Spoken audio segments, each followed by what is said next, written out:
In the 70s and 80s, it was common knowledge that sex sells. 50 years later, anger is the new sex and is driving algorithms to push aggressively misogynistic content to men of all ages. But do people making Manosphere content actually believe what they're selling? Or are they just taking advantage of lonely men who are willing to pay $50 a month to subscribe to their content? You're listening to Real Stories, Real Problems with Rachel and Roxanne.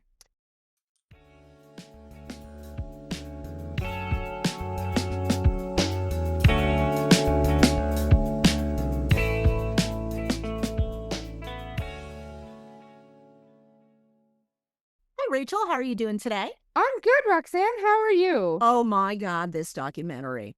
I wish we had watched this together because, well, first it would have taken us 3 hours because we kept pausing and swearing. It would have been a disaster. Oh yeah, absolutely. And we'd be drinking. I mean, the whole thing.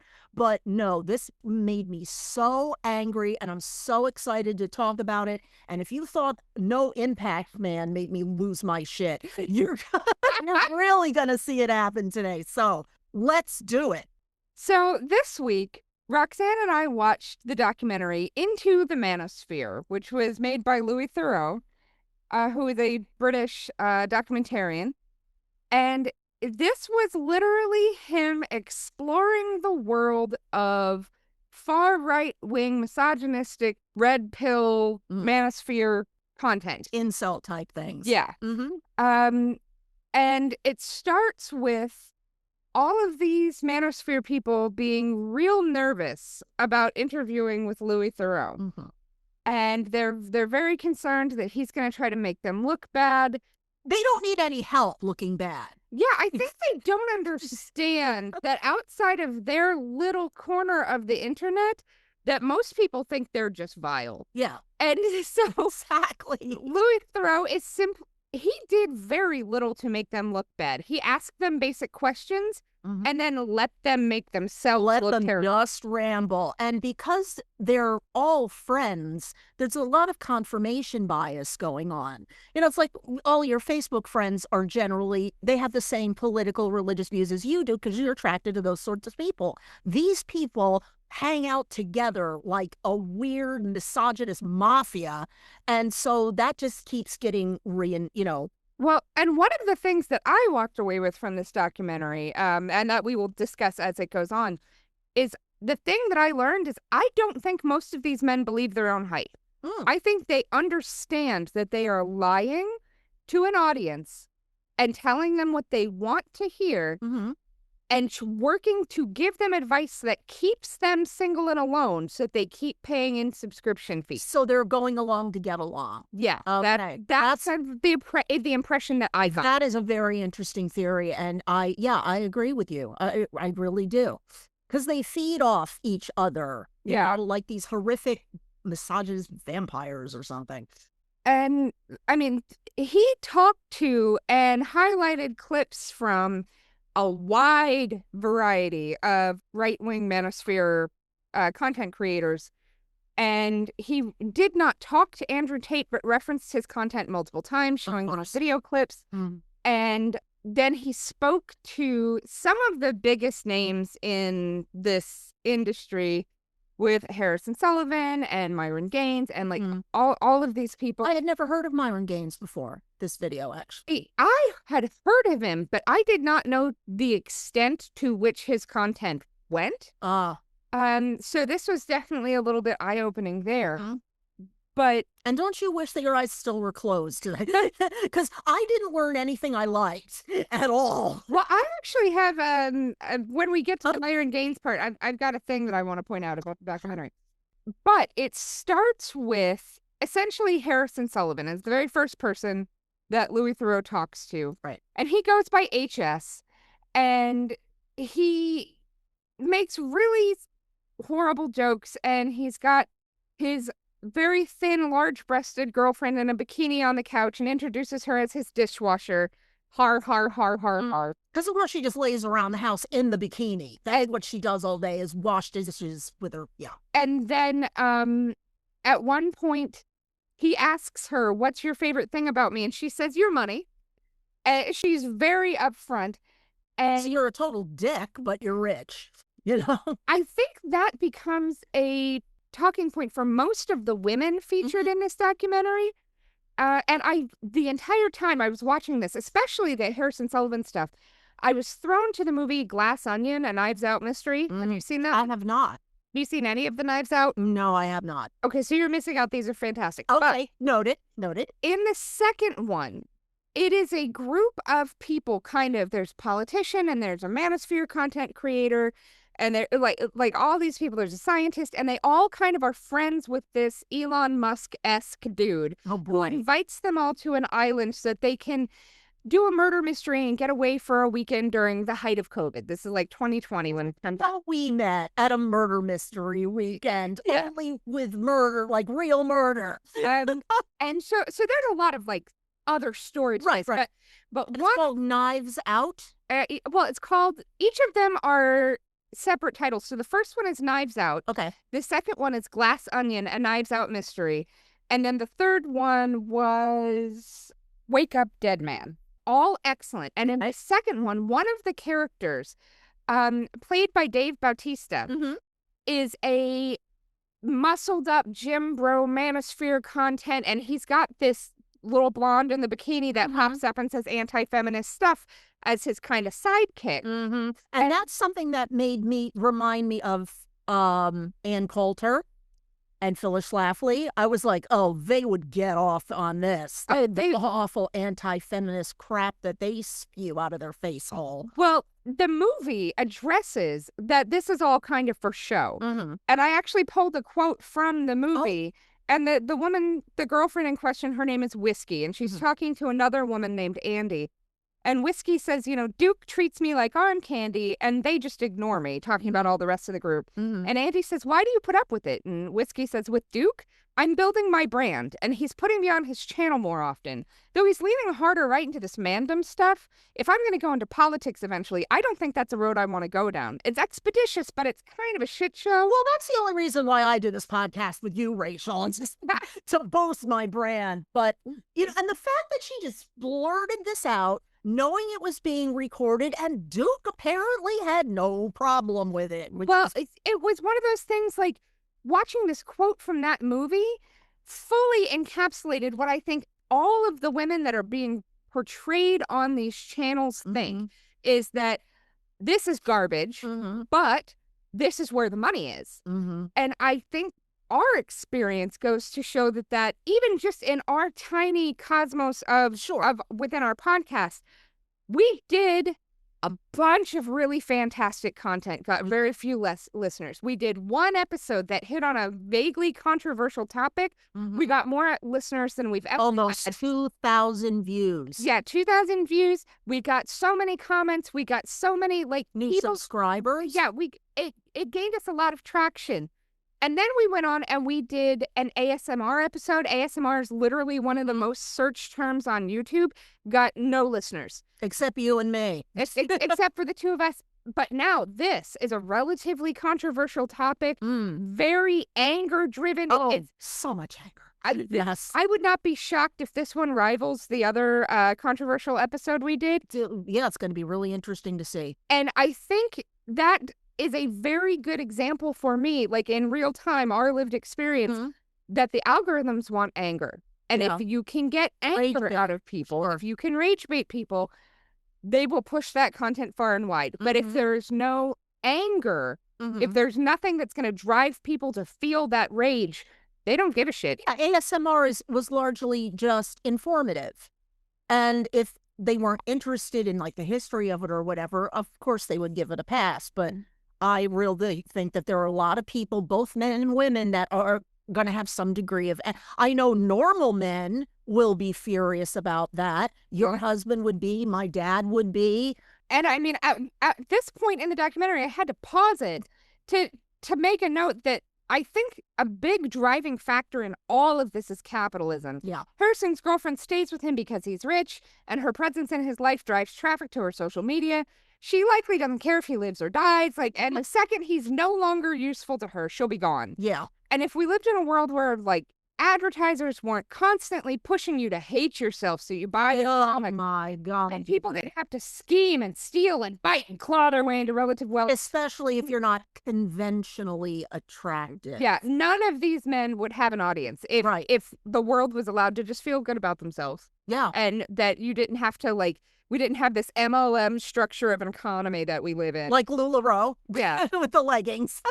So, yeah, I was struck by the only reason that these people are able to make any money, to build this audience, to be able to tap into this anger is because capitalism is leaving people behind. And they can use that as a stepping stone for men who, like, as much as they are douchebags within the context of this documentary, the men out there that are living this, male loneliness epidemic and this underemployment, they are not, I think, interpreting things correctly, but they're not wrong to look at the world and be like, something is not right. Yeah. I am being systemically left behind. It's almost like the 98%.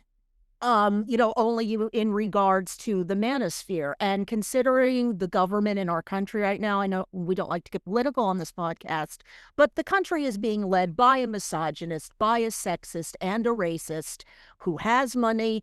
So men are starting to feel, I think it's okay now to come out of the manosphere closet, for lack of a better term. Well, and they've been given this target. Yes. It's not that we won't pay you any money to do the job you do. It's Right. women. Yeah. Or it's not that we have allowed you to feel complacent for generations upon generations that all you had to do was provide money, Mhm. and now we don't pay you enough to provide money. money. So the problem is that the women are not giving you enough attention. Don't pay any attention to the people pulling the strings and paying the checks and manipulating the media. Don't pay any attention to that. Right. Be mad at women. And I remember very clearly when I was in high school in the early 80s, on career day, I don't know if they even still have that, most kids wanted to be, doctor, lawyer, or go into a family business or the military. Today, they all want to be influencers. They don't even know what that means. They don't even know the work that really goes into it. But yeah, I mean, they want influencers because that's where the money is. Well, and that's the thing of it is there may be a few lucrative influencer type channels, but by and large, you make no money. We have been doing this podcast for more than a year, and our episodes are about an hour once a week. Yeah. And it takes probably 10 hours of work between watching the documentaries, making the notes, recording and editing, and then making the clips and putting on Instagram. Most of which Rachel does, I need to express. But about 10 hours of work per week. And it's a labor of love. I want you guys, your listeners, to know we love doing this podcast. We love it. And we don't make a dime from it. No. Like, eventually, if we did, that would be great. That would be great. But we are, I guess, technically influencers in the sense that we have content that we create and we put it out for people to listen to, and not that we're trying to encourage people to live one way or another or just make a choice or another. But we do that. There is no money in it. Oh my God, there's nothing. There's nothing. It costs me about $1,000 a year in business fees and insurance costs and costs to pay to go to events, to set up tables. Exactly. And we both have full-time jobs, yeah. And, you have a family, and it's a labor of love. It really, and it is labor of love. We love doing this. Oh, yeah. We never shut up. You'd be stunned at the amount of stuff Rachel has to edit out. Because we talk for more than an hour. I promise you that. Well, I mean, this started as, adding a skill to our resumes, maybe building out this thing. But the reason we chose the topic we did is because I love watching documentaries. She does. And it's so hard for me to justify sitting down to watch a documentary and make my husband and my daughter be like, oh, fuck, this is what we're watching today? Okay, I guess. And you're like, leave me alone. This is for business. Yeah, well, now, like, I have to watch a documentary a week, which makes me so happy because I just love it so much. I would do it all the time. And not that my husband and my daughter don't enjoy documentaries, but it's just we have very different tastes and very different things that we're interested in. In fact, we have your daughter in the room listening to us record right now. Yes. So So it's one of those things where, like, part of the driving force behind this is because it gives me a reason to do a thing I love that I wasn't doing anyway. And it Yeah. also gives me the opportunity to talk to you every week, Oh, which is which fantastic. we would do anyway. We're such close friends, but But yeah, we get to hang out, have a good time, and yeah, sure. yeah, so like as we're watching this and knowing that these men who are featured in this documentary are doing this because they found an audience who's willing to pay them for the things that they say. Yeah. From that perspective, watching Louis Theroux go in and talk to these men, he brings in a camera crew. And Harrison's looking at the documentary camera and being like, "Hey, welcome Right. to our channel." And Louis like, "Who are you talking to?" And he stops. He's like, "Oh, I don't need to talk to the camera. I just talk to you. All right." Like he had never Because he's seen a had no documentary. person conversation as he's always talking into a camera and a microphone. Well, and when you say always, I think Yeah. that's accurate. At one point, they're talking about he's doing a 7-hour live stream, which means he has to be on. He's creating content. He has to be aware that what he's saying is going out to this audience. This is a huge investment of I time. don't even want to do something I love for 7 hours. Yeah, I mean, this is clearly a full-time Yeah. job for him. Must be exhausting. And so he's going through this whole documentary and he's talking to Louis Theroux and Louis asking him stuff and he has this weird kind of what what applies to you doesn't apply to me kind of mindset Right. where he owns and manages a organization or agency that manages OnlyFans girls who are basically online cam girls, Right. and in the same breath is saying he is making money from this industry. He owns this agency that's earning this money. He says he would disown his daughter if he ever had a daughter that did that. Mm-hmm. The same way that he would disown his son if his son were gay. And Because of course those are analogous. and then as he is talking, you can see that he is now aware that what he's saying to Louis is going to be recorded and broadcast like on Netflix. Mm-hmm. And so he says, "Oh, my mom would be disappointed if she heard me say that." And I added, oh, I think that ship has sailed long ago. And so clearly he understands that the people in his life know that he doesn't actually think these things and would be disappointed in him if he Mhm. actually held these opinions. Mm-hmm. And he says outright, I am quote from the documentary, all that about women cleaning and all that. I wouldn't say that around my mom. No, you wouldn't, because she's a very powerful woman in your life. She holds a lot of authority and like Right. importance to you. And when he regained consciousness on the front lawn and gathered all his teeth up and had to go in the full body cast, Like he is acknowledging verbally within this documentary that this is not a thing he grew up saying. This is not a thing that he would ever say to his mother. This is a thing he says to you. Yeah. Because you will pay to hear him say it. Mhm. If you would pay to hear him say how much he was sexually attracted to dolphins, or how much he decided he was only going to eat tortilla chips for the rest of his life, he would do those things and say those things Sure. because you would pay him to do that. Right. He He's like acknowledges, that kid in grammar school who would eat bugs for money. yeah, pretty much. And he acknowledges, I went from nothing to making £1,000 a day overnight because he's British, and so making the equivalent of about $1,200 Yeah, I think US. that's pretty good much the going exchange. Yeah. But yeah, so making significant money day to day by spewing hatred and garbage to people who will listen and pay for it. Mm-hmm. They'll tell you whatever you want to hear. And it's like if ChatGPT was a human form, like Yeah. it's just going to tell you whatever you want to hear, whatever feedback you give it, it's going to turn around and be like, "You're It's exactly like right." an AI boyfriend. Yes, that's exactly what it is. The more information you feed the program, I'm doing air quotes, about your beliefs, your insecurities, the things you're proud of, your accomplishments, what you're afraid of, it's going to tailor the rhetoric to that so you feel agreed with. And people like to feel agreed with. It makes them feel smart.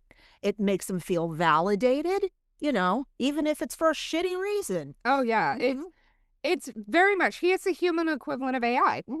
And he at this point he explains that we're living in an attention economy, and if you don't have people's attention, you're not going to make any money. And so he's saying what he has to say to get people's attention. Mm-hmm. And he says to Louis, "Does the term matrix mean anything to you?" And Louis says, like, the movie? No, Says, right. No, like, the fact that we live in kind of this world where everything's being controlled behind the scenes, and that all of these, women and black people and Jews are controlling everything is their theory. And so he's explaining this as the Matrix, which I think is hilarious, because the Matrix, from the writers and creators themselves, is an allegory for being trans. He's missing the point entirely. Like, literally red pilled. The hormone, the HRT that you took in the 80s and 90s was a red pill. Mm-hmm. Being red pilled was deciding that you were a woman and living your life physically as a woman and taking the hormones to do that. Interesting. So adopting the concept that we live in the Matrix and everybody's being red pilled. Yeah, you know what? I don't think you understand what you're talking about. They go out, and Louis joins him as he's making a live stream talking with another Manosphere dude, testing out the punching machine at a local, like, boardwalk arcade thing. Which the only purpose of that is to impress the woman who's with you. Well, and, like, I guess to prove to the live stream audience that he's very physically strong. And so he's going through all this, and he introduces Louis Theroux to what is clearly an investment scam. Oh, yes. And he says, I run this thing, and you can invest and make all this money. And Louis Theroux is looking at it, and later, not in front of Harrison, but later to the camera, it says, "So I see that he owns this, and he gets a piece of it every time I put money in or move money around, no matter whether or not I succeed. Mm-hmm. So this is very clearly a scam. But just for the purposes of this documentary, I'm going to put $500 in, and we'll see what it does." Mm-hmm. And surprise, surprise, by the end of the movie, that $500 is gone. Yeah, completely shocked. Mm-hmm. And so then he goes to Miami, the spiritual home of the Manospheres. See, I did not know that about Miami. I've been to Miami, and I did not notice this going on. I have never been to Miami, but apparently that's like the image that it has, or like the community that it's a very Jewish dominated town, mostly elderly Jewish people. But it's right next to Fort Lauderdale, which is a very, it's a party type town, especially during the spring break. When I think of Miami, I don't think of like elderly Jewish, like tired people. I think of the Golden Girls, 19-year-old girls in bikinis out on the beach. Oh, girls gone wild. That kind of thing. Yeah. And I think probably Miami, much like every other city, has these like distinct communities where you live in Miami for your entire life and never encounter any of this. Absolutely. Or you could live in this Manosphere stuff and never understand that the Golden Girls, the retirements right there. Yeah. So yeah, he goes to Miami to talk with Justin Waller, another Manosphere content creator, who they get in his, God, what was it? A Ferrari or Porsche or something? Maserati, I believe. Maserati, some kind of very expensive car. I couldn't give two shits. Like, I really, cars are not impressive to me. It's got 4 wheels and a steering wheel. That's all I care about. Yeah. But he gets in the car, and it's a very expensive car, and he tells Louis that, this car is not a success. Fuck this car. Mm-hmm. And Louis kind of looking at him like, if this car is not a success, right, why did you spend all of your money on his car? Like, if the car doesn't match the success level, why are you not driving a Toyota Corolla? Yeah. And so, like, you can see these kind of wheels turning behind the conversation. It's also an almost uniquely American thing that the more you have, the more you want. It's capitalism at its finest. If you have a Ferrari, you're going to want 2 Ferraris.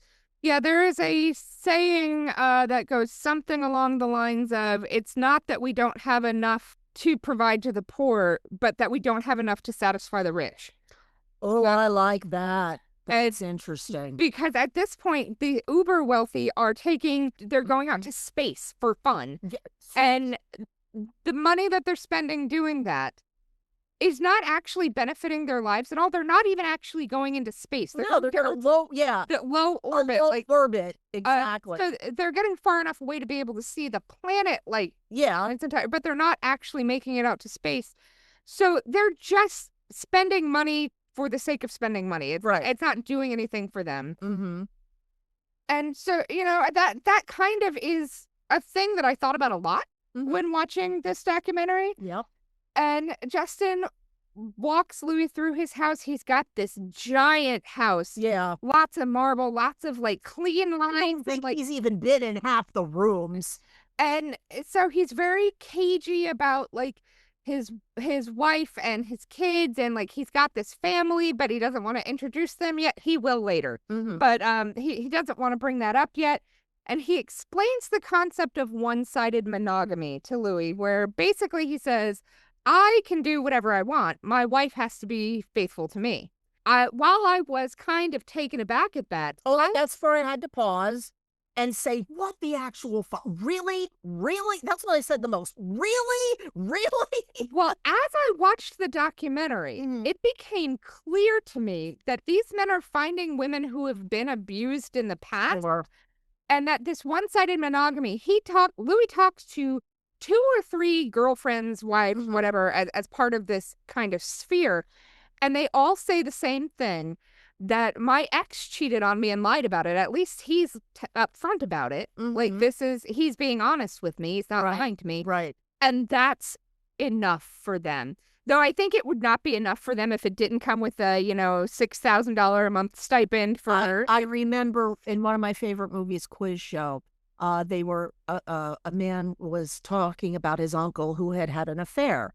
And 8 years after the affair, he confessed it to his wife. And the main character said to him, why would you do that? You got away with it. And he said, it was the getting away with it part that I couldn't live with. So, like, it becomes very ostensibly clear that these men are finding women who have been traumatized and maybe a little bit broken and have dangled this money in front of them and been like, look, you're hot. If you will just let me abuse you the way your ex abused you, you'll get to live a very wealthy lifestyle while that happens. Right. And these women have been programmed to be abused. There is such a thing, battered spouse syndrome, even if you're not married to the person. Yeah. So that I thought about that very much, and about how, as through this documentary, he's showing little clips of things that Andrew Tate has said on his little channel. Right. And the little news stories and snippets that happen with Andrew Tate getting convicted or charged with human trafficking and arrested in Romania and all of that. And Is that he was arrested in Romania? Yeah. Oh, okay. He was traveling, and he had been very vocal on his channel about the fact that he was human trafficking, that he was taking women and basically forcing them into prostitution and all of this stuff. And America wasn't going to do anything about it because we have no goddamn standards or morals or anything like that. Oh, of course, that not applies previous comment. Country. But he wasn't in America. Right. And there were, in other countries, they were waiting for him. So the second that they figured out where he was, they caught him because he ordered pizza.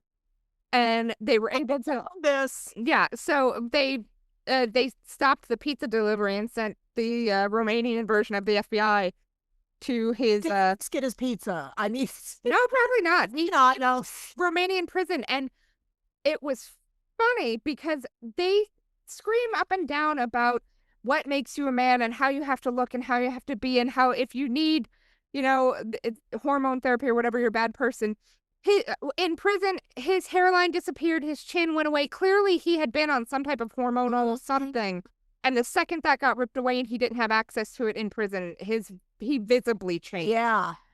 So he was referencing Andrew Tate, and I thought it was kind of funny because I've heard Andrew Tate say some shit that I don't think he's a straight man from the things he said.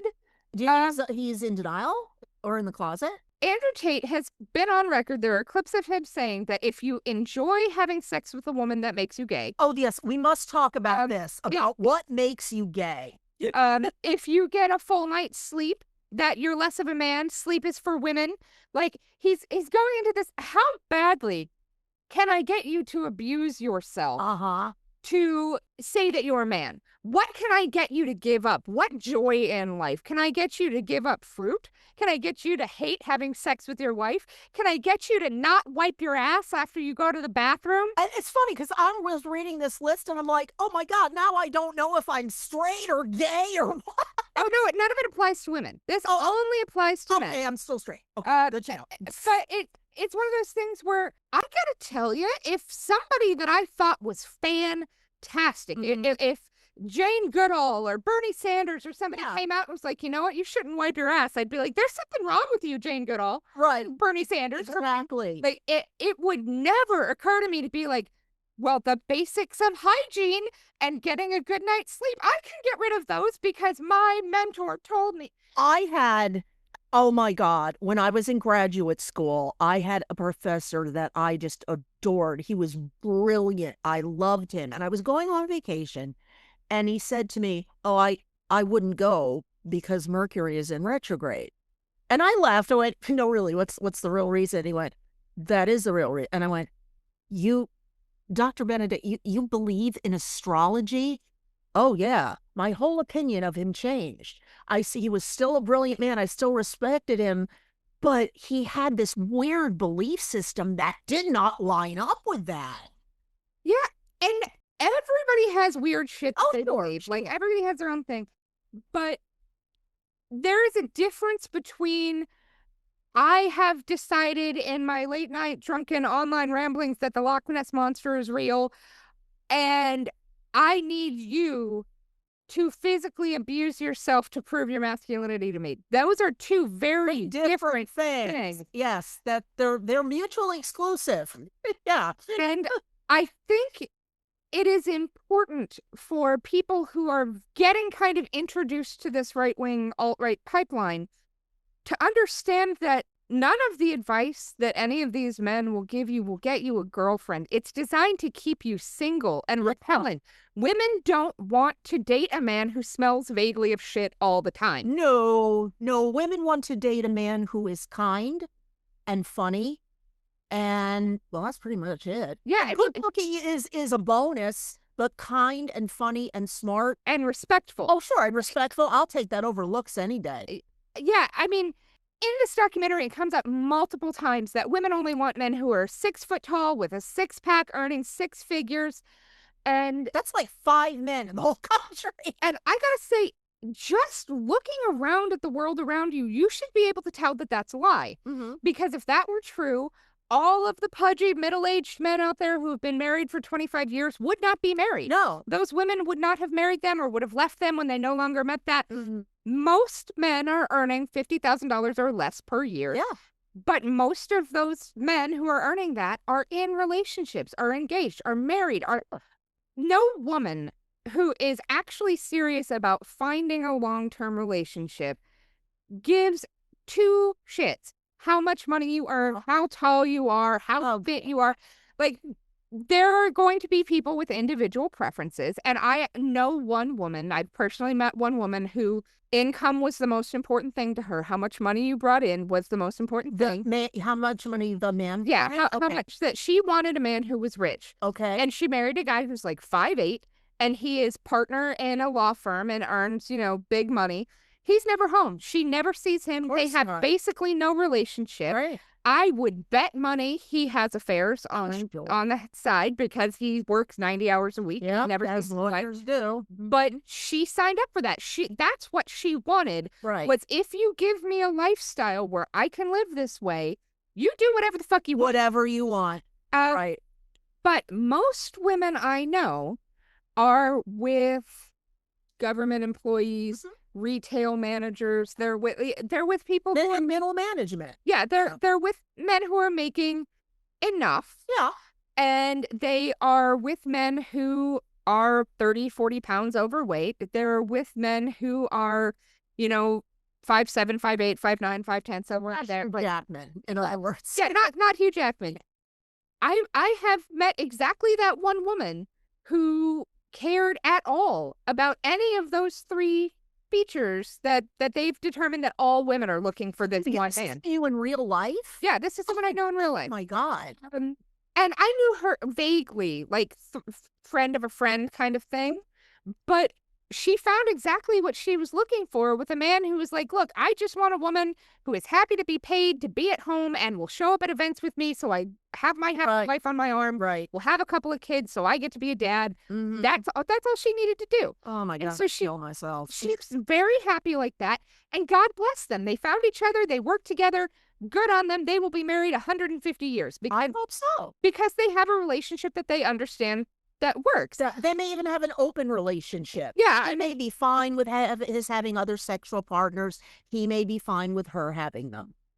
But everybody else kind of married their high school sweetheart Mhm. or a guy they met at work, Yeah. or like they're not looking for this, you know, hidden 6 foot tall dude making six figures or Right. and I mean, honestly, if you find women who say that that's what they're looking for, I would say believe them, but also understand that they've been told 100,000 times by every dude that they've ever met that Mhm. was influenced by the manosphere that this is what women are looking for. So they feel like they have probably absorbed that a little bit. A lot of it probably came from observing their parents' marriage and not a healthy framework of what a marriage is. Yeah. Their father might have been very handsome and very wealthy, and obviously maybe they grew up thinking that was the reason mom loved him.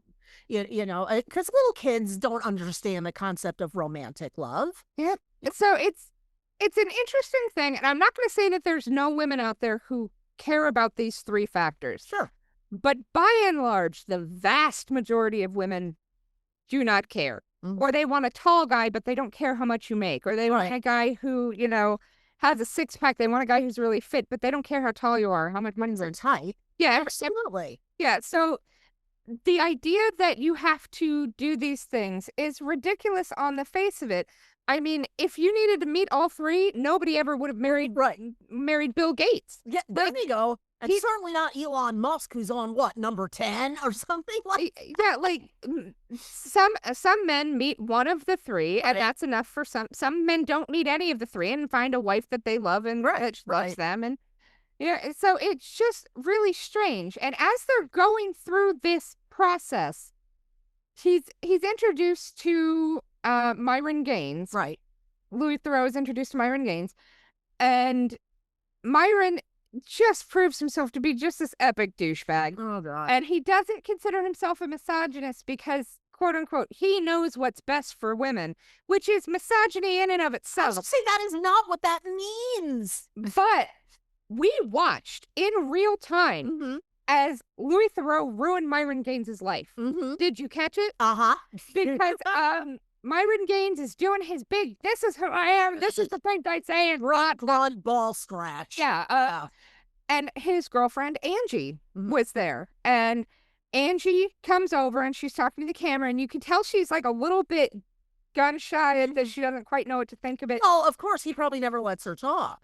Yeah. And so she pulls up next to Myron and kind of puts her arm around him, and they're standing there, and she's, I love Myron because when he's not on camera, he's not like this. This is a thing he does for the cameras, Mhm. which I think most of his audience really should know is that his longtime 2-year girlfriend, Right. the thing she loves about him is that he's full of shit because he doesn't Exactly. say any of Yeah. this to her. Right.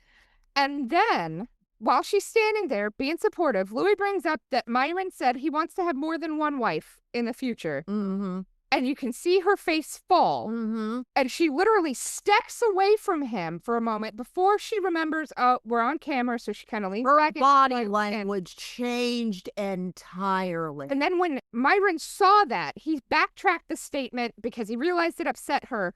And at the end of the documentary, there's a little note, Angie left Myron. And I know.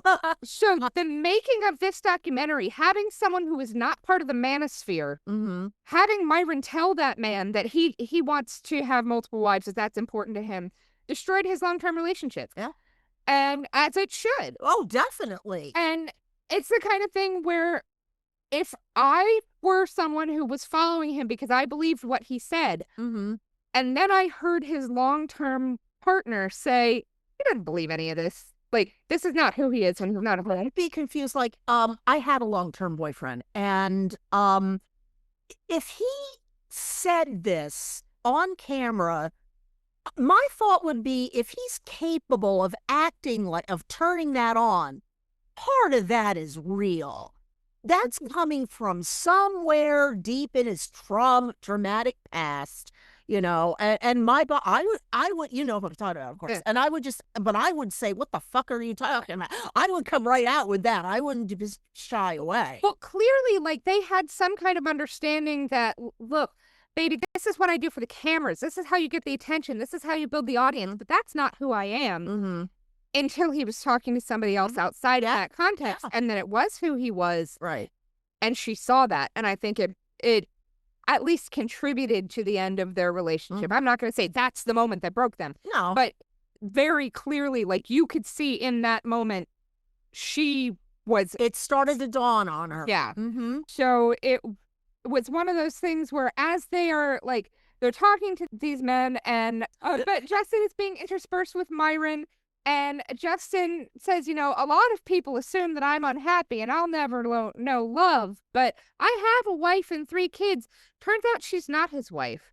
They're not legally married. Mm-hmm. And so she has basically ceded all safety and, like, security that comes with being legally married. Couple, right? Legally married couple. Because he is wealthy enough to just make her feel like that's fine. Mm-hmm.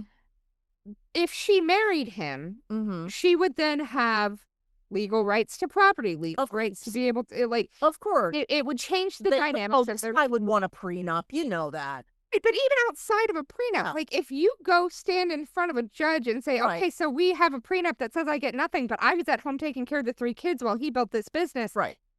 You have an argument that...